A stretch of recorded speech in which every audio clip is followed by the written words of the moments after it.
Поради тајноста на постапката за одговорност на судија и заменик министерката за правда не ги коментира информациите во јавноста, дека во Судски е иницирана постапка за разрешување на претседателката на Врховниот суд, Беса Адеми. Поради тајност и од Судски вчера не коментира, ниту негира.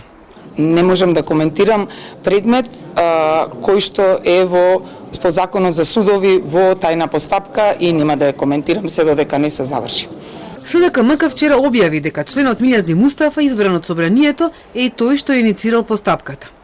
Тој за сите прашања не упати во прес-службата на Судски. Односите меѓу Судски совет и претседателката на Врховен јавно се заострија по интервјуто на Адеми, во кое говореше за политички притисоци врз судиите и ја спомена секогаш присутната закана дека може да бидат разрешени.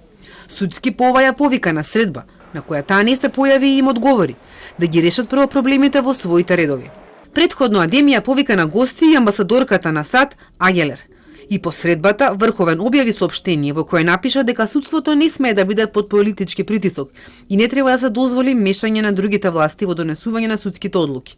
Ова во јавноста беше протолкувано во контекст на притисоци и лобирање во Врховен за да се оживеа аболицијата на експредседателот Ѓорѓе Иванов. Неодамна во интервју за Телма Агелер, говорејќи за посетата на Врховен, порача дека тој е последниот биден и дека е важно судиите да го следат правото кога ги носат одлуките, за луѓето да разберат како и зошто се носат тие одлуки.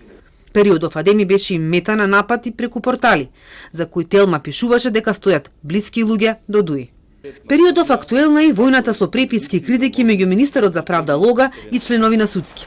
Заменик министерката не сака да фаќа страна. Јас секојаш ќе бидам на страната на законот.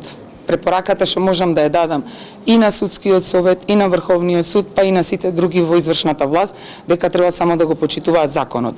Судски и Лога деновиве се обвинуваат и околу составот на комисијата за утврдување одговорност на претседателот на Кавадаричкиот суд Нанев. Лога побара да биде иземена Лорета Ѓорѓиева од комисијата, затоа што застанала на негова страна, кога тој го разреши Нанев од Советот за информатичко-комуникацијска технологија. Од Судски му одговорија дека изнесува невистини.